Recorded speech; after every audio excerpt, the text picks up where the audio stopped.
5 tips on using social media for researching donors. So the format, if this is your first time attending this meeting, format is 15-minute presentation followed by 15-minute of Q&A with a hard stop at 11:30. And this will be recorded, so you will get a copy of the recorded webinar or training on Monday in the newsletter. Okay, so you don't have to worry about, am I going to get the recording? Am I not? So the slides, the recording, everything you're going to get on Monday. And I invited Mark because Mark is as I said, he's a fundraising expert, and he's written a couple of books on fundraising. He actually has a new book now called 21 Ways for Board Members to Engage with Their Nonprofits Fundraising. And it's free. You can download it just by going to this link, and you would also get a free preview to the Nonprofit Academy. So without any further ado, I'm just going to pass it over to Mark. Welcome, Mark. Well, thank you so much. It's an honor to be here. I wish I had. I'm glad this was recorded. I want to listen to that introduction on my down days. That's awesome. Yeah, it's super. Well, yes, and everyone, please feel free to go there to the nonprofitacademy.com/21ways ebook. It will help your board get engaged in major gift asks, and in your nonprofits fundraising. And as John said, you will get a preview of the. And a day later, you'll get a preview of a session from the Nonprofit Academy. But I wanted to talk about how we can use social media to really help with our major gift solicitations, help you prepare for those. People are giving away more information than ever before. So how can we use that in a way that doesn't creep people out, but actually helps us respect people more and also raise more money for our organization? So to key this all up, I want to just share with you, those of you who've heard me speak before know that I think fundraising is an amazing privilege. It is one of the coolest gigs we could ever have on this planet. We get to, our nonprofit is like all those plugs, and really when I do, they're in real life, there are different size plugs. Some are 2-pronged, some are 3-pronged, some are curvy, some are Christmas tree shaped like in New Zealand, and the donor is the plug. And we get to just explore with our donor what are aspects of our organization and figure out where their values match, and then boom, we plug them in and the lights go on. Their eyes light up with the joy that they get to invest in something they care about. And that's where all of major gift fundraising is about, and fundraising in general. It's not shoving, it's not pickpocketing, it's not like doctors tell me, it's not doing a wallet-ectomy, it's not trying to mug people, charity mugging. It's helping donors that are often stuck in jobs, 40, 60, 80, 120 hours a week, not really sure how they got to just being in this job and going to work and paying the bills and going home, and reminding them of the deeper things that they're interested in, and showing them how that work can actually provide value in ways that are important to them, and the ways that all of you are doing on a regular basis. So to do that, I talk about getting real. As a Gen Xer, my context for major gift fundraising, usually you hear cultivation, solicitation, stewardship, that misses the most important step. And so that's why I use the acronym REAL. R stands for research, E stands for engage, A stands for ask, and L stands for love. You can't always love your donors. Sometimes you have to just like them because our universe is too small to burn through them. And then sometimes you can't really like them. You just have to live with their response. And so with looking at these 4, researching when it comes to researching, I've asked nonprofit experts for years how much their fundraising goal is, and they can't answer. I had one guy, he successfully ran 2 nonprofits and was opening a 3rd overseas. It took him 20 minutes to answer my question, how much do you need to raise this year? So the first thing we want to do is research our goal. And the second thing we want to do is research our prospect, which we're going to touch on in the next just few minutes that we have together. Then we want to engage them. This is the part where we get to know them and let them get to know us, and this is the part that most of us tend to drop out. We don't do very well. Then after we engage them, it helps us know which outlet to plug them into, so we can make the ask, and the ask at that point is so much more of a joint, it's a meeting of minds, a meeting of like-willed individuals. It's great. And then we can learn to love on them, and social media can be used for that too. when it comes to researching, the first place for social media that you need to research as you're thinking about preparing, let's say you're going to a major gift appointment this afternoon after we get off the call, maybe you're having a lunch with a donor. You got to check your own database. Even if it's only an Excel spreadsheet, and please don't tell me it is, but even if it's only an Excel spreadsheet, you got to have a place for notes, that what their values are, what interests them, look at their giving history, what are the types of things that they tend to give to, who's visited them in the past. The reason I say this is that I sat with one donor, and 80-year-old guy, he was sitting across the restaurant, and I asked him, hey, so tell me your story. How did you get to our school? This is back when I was fundraising for a prep school. And he swore at me. We hadn't even put down the menus and ordered a meal yet. He swore at me and threw the menu down and said, how many bleep times am I going to have to tell my story? You're the fifth person. Don't you keep notes? So donors expect us to keep some level of notes. So you need to research that. And then also, if you have the data analytics for this, because we live in such an exciting time where we can track this stuff, what are the emails they're responding to? How are they interacting with them? Are they opening emails? Are they clicking on links? Are they just not? Do they, as far as we can tell, I mean, none of this is a perfect science, because sometimes they have a different email reader, so you can't see if they're opening. But if you can also detect that, that can be an excellent place to look. Then there's kind of two different types of researching on social media. There's the open platforms and there's the closed platforms, or the more restricted platforms. So the first one, I would say, hey, thanks for the shout out, Foundation Center. Good to see you guys there. Somebody just tweeted, the Foundation Center just tweeted that they're enjoying the session. So awesome. Researching on the open platforms I love, because you don't need permission to be connected. So if you go to Google Plus, or if you go to Twitter, just like I just saw the Foundation Center tweet, you can have just an interesting view of the person. There was one person that I follow, and I think John follows too, yesterday, who got really into this little tweet flame war with a person, and it was interesting to see this other person's character come out in the Twitter stream, and to see how our friend professionally handled himself during that. That can say a lot about the character of the person you're trying to look at. Now, if we look at, for the sake of this session, last week I love Will Wheaton's Google Plus page, and I don't know Will. I'm connected with him on a couple social media platforms, but he wouldn't know me from Adam. He was in Star Trek, he was in Eureka, he's been on a lot of different things, and he's an influencer, and so it's fun to look at his profile here on Google Plus. But check this out. You can see anybody can fill in as much or as little as this. So you can see, like in the bragging rights, I love this. He found a dead body when he was 12, Stand By Me. I saved the Enterprise a few times, ran the Axis of Anarchy, broke up Penny and Leonard, and currently I'm running non-lethal weapons at Global Dynamics. So of course you know that this is, if you follow these shows, you know Eureka ended, so this is a little bit old. But it gives you an idea of how look at the language on his page. I haven't highlighted everything there, but you want to see what's the language, what are the phrasing they're using to describe themselves, and what are the things that they're pointing to. You can look at the people that you have in common. That could be a connection point in a conversation. You can also look to see where they live and where they've worked. All those give you clues so that you can be much more conversational when you get there. You don't want to say to them, well, I was looking at your Google Plus profile and I see that you have an interesting tagline. I mean, that would be creepy. You don't want to be creepy with people, but you don't want to treat everyone as though you didn't know them. You want to be able to be personal with them for major gift fundraising. Then moving to the more closed platforms are like Facebook and LinkedIn, where you have to actually get. Facebook's changed some. Now you can follow people, but there's more of a need to have a connection, and a need to ask to be able to be connected. But if you move there, you can see, again, how do they describe their work? People describe their work differently in different social media platforms. And the biggest thing for all of these is, what are they posting about? Are they just resharing posts, as far as you can tell? Or are they posting about certain things that they're passionate about, and maybe those are things that would line up with those outlets of your nonprofit, things that you're involved in already? If they are, then you can craft a few asks. It's always better to go to a social media, go to a major gift ask with a couple of asks in your pocket.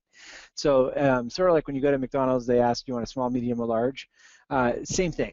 you know, if you have a few options, you know what your top option is, and that's the one you're really going to ask for. But if you have a couple of fallbacks, it can be really helpful. And these what their posts are, what their interests are, who they're connected to can all lead to that. Let's look at this LinkedIn profile here. There's this guy named John Hayden. And one of the things I love about this is you can see immediately what are not only how he's describing himself, but you can also see who other people looked at. This gives you an outside view. It's not who John thinks he looks like or who I think I look like if you go to my profile. It's who other people tend to be looking for when they are looking at John's profile, which is really awesome because Beth Cantor, Kivy LaRue, Heather Mansfield, and Nancy Schwartz are all very prolific in marketing and social media and nonprofits. So it helps you to see that he's one of the top in the world at this. When you're going to meet with him, you can know that.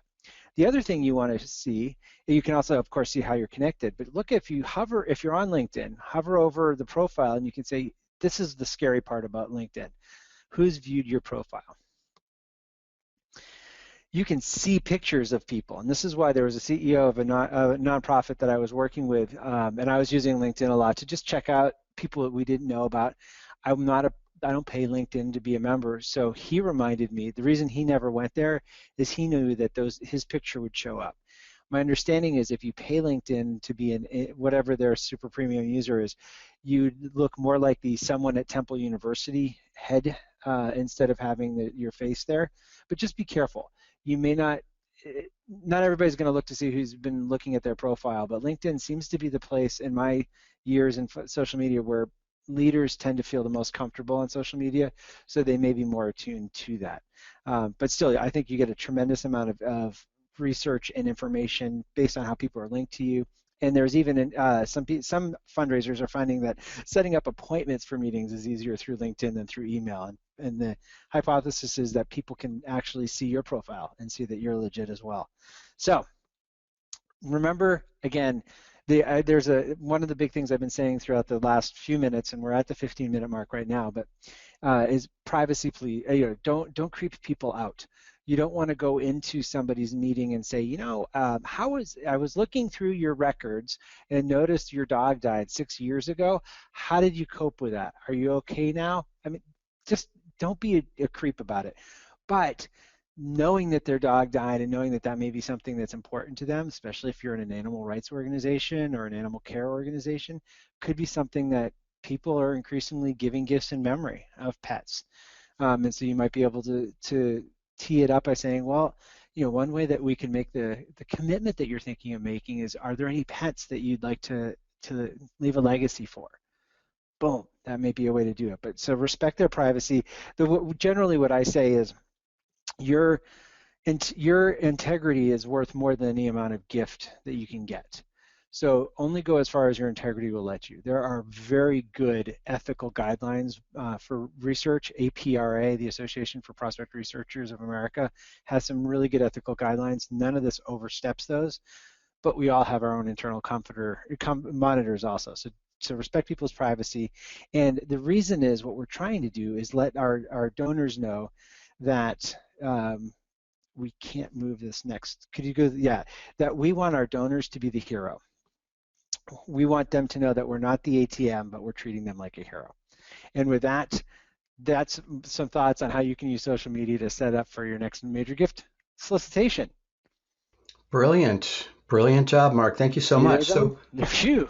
Yeah. Isn't this a great picture? Oh, I know. I love it. Actually almost got into a car accident in Portland, Maine getting it. It was during the Occupy. Oh, no way. So you took this picture. This is mine. Yeah. Wow. So I veered off there. Anybody that knows Portland, Maine knows that there's a post office, and I veered off, pulled into the post office, and ran back to this guy and said, "Can I take your picture and put it all over social media?" And he looked at me and he said, "Sure." Wow. But I've been saying that in certain trainings for so long, because we do that, don't we? We often go to donors and we just think that we can push it. We think we have a relationship because they give money each time we ask, and realize that what they're feeling is that we think they're an ATM and we're just pushing their button, expecting them to spit out cash.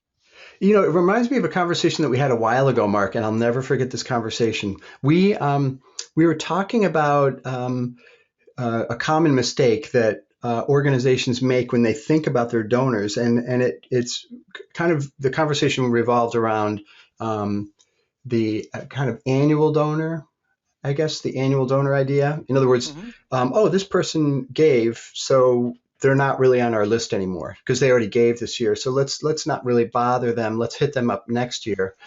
And we kind of agreed that that's a mistake because the relationship that people have with the causes that they care about are much more greater and expansive than just a transactional um, relationship. They want to. Exactly. Ah, you said that so well. It's moving from the transaction. In fact, I'm blogging about this in my next email newsletter next week. I was writing about how we need to remind people of the impact and not the transaction. But so often in our field, we can get so into the transaction.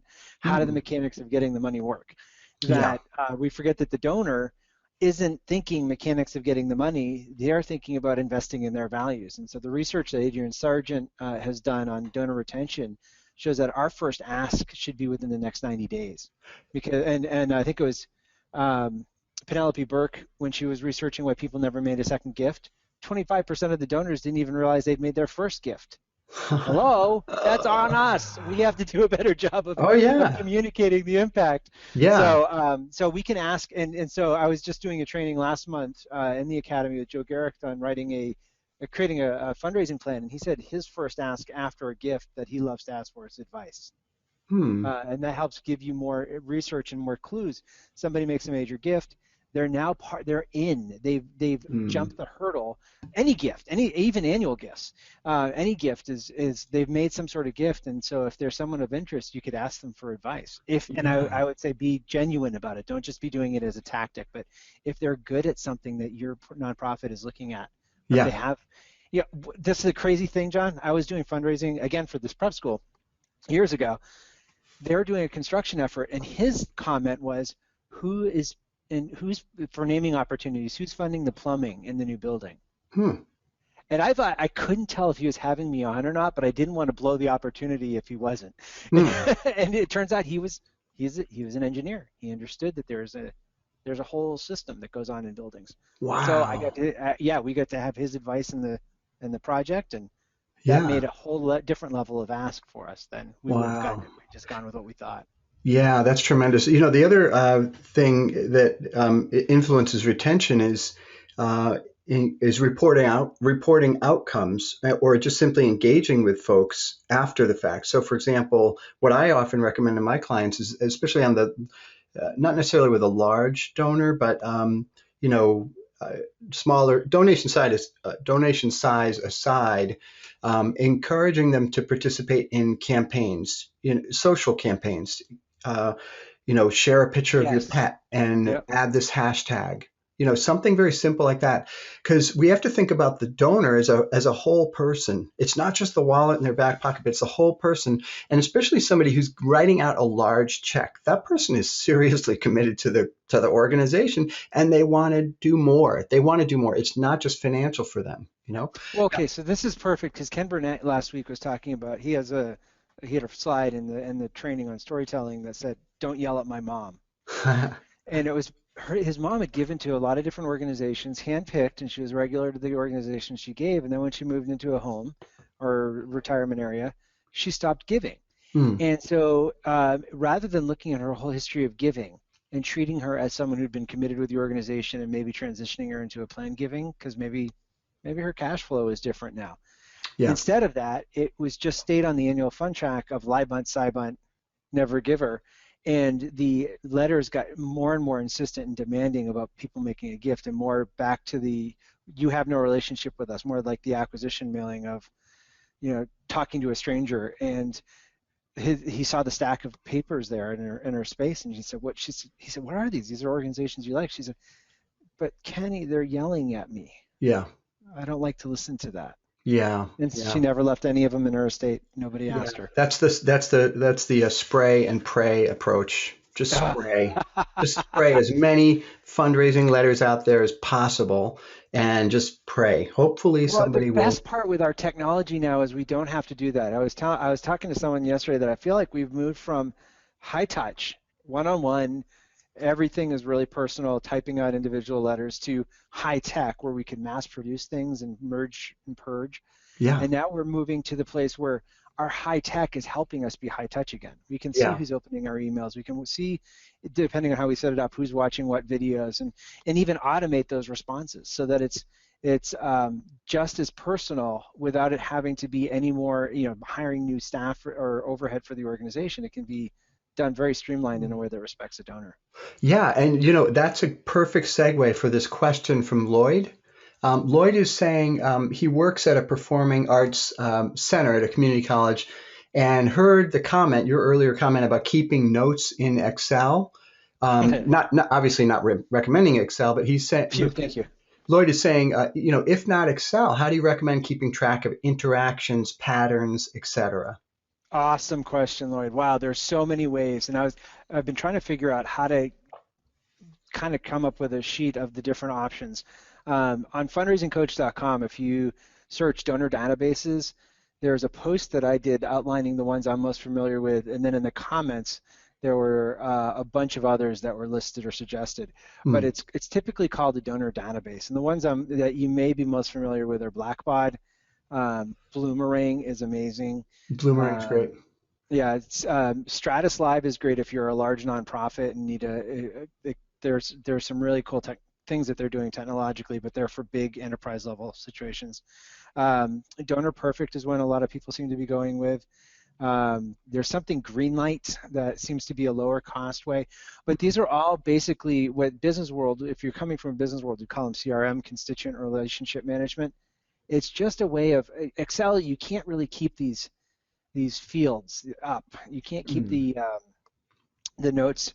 That's not dynamic enough, and you don't have enough space. It gets confusing.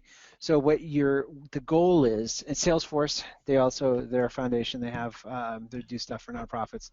It's a way of helping you with a profile of the person so that you have some sort of track record of notes, interactions, meetings, emails, and it's all in one place, preferably in a place where you could also pull it up from your cell phone.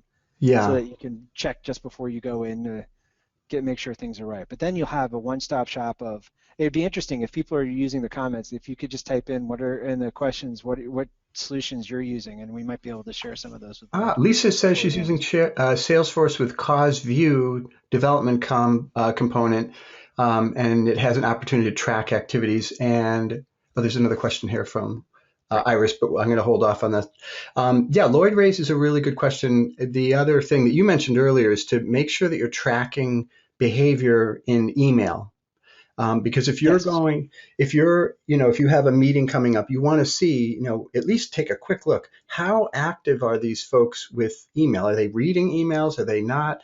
And you can obviously use email marketing campaigns to target specific segments within the donor database to give them specific messages. In other words, some people are going to be really active and current and interested in the cause. Those people are going to be more receptive to an ask or any type of email asking them to participate in a campaign or sign a petition or whatever it might be.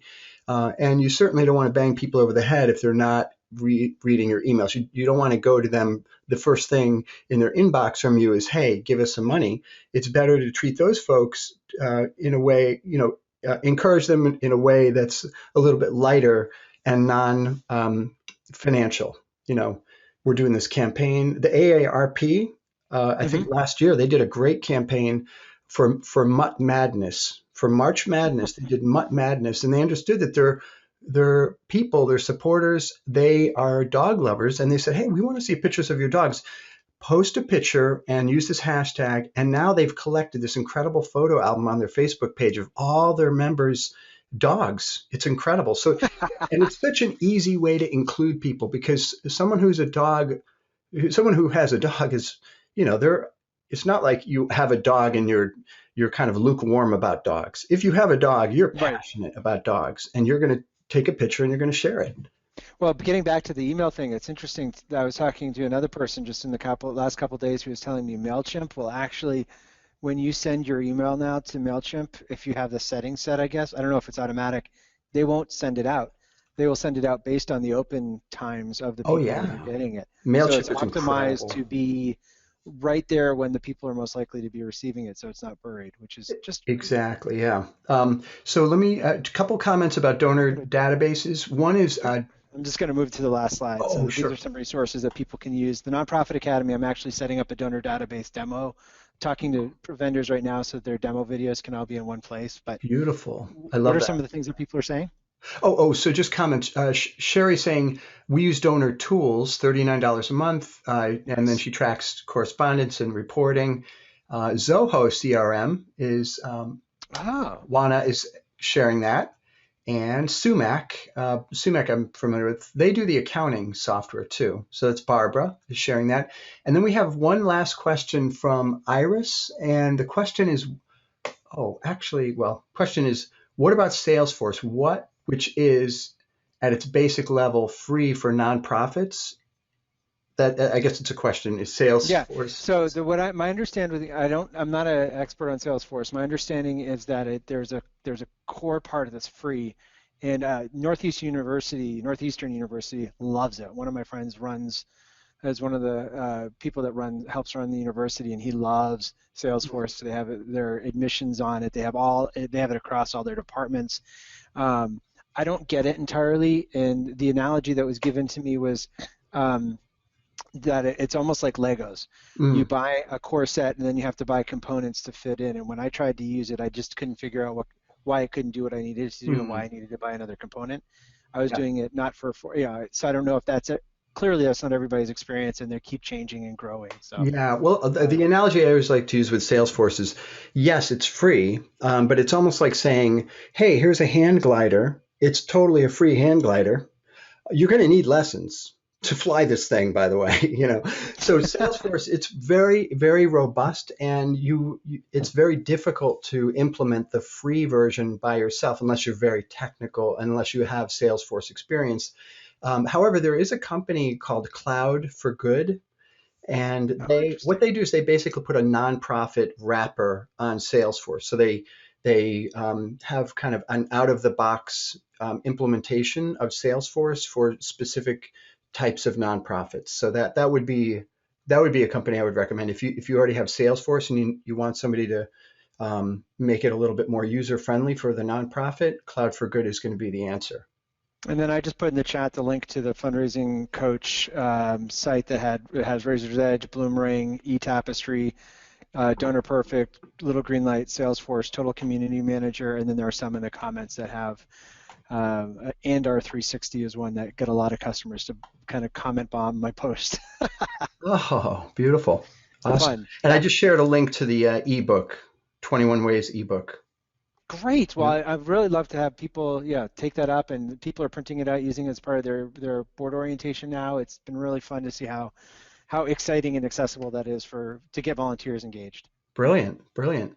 Well, that was it. That's the last question. Mark, thank you so much. Do you have any final words at all for, No, I for want to folks? respect everybody's schedule, so yeah, please feel free Great. to tweet me at Mark A. Pittman or connect with me at Fundraising Coach or at nonprofitacademy.com. Yep. Beautiful. Thank you so much, Mark. And everybody else, have a great day. And if you're in the Northeast, stay warm. Actually, it's funny Yeah, because Boston has gotten more snow than Maine. I know. I'm headed down there Friday. It kind of scares me. College visits for my son. Oh, my I backyard is 6 feet. No kidding. keep My seeing those backyard. pictures I've on shoveled. Facebook. I've shoveled. Yeah. Oh, yeah. It's insane. 6 feet of snow. I've shoveled the backyard, the path, and it's 6 feet of snow. It's insane. You know. So, well, listen, everybody, have a great day, and thank you so much for attending today. And Mark, we'll talk very soon. Okay. And everybody, thanks for making the world a better place the way you're doing it. It really honors me to be able to serve you. Absolutely. Bye now.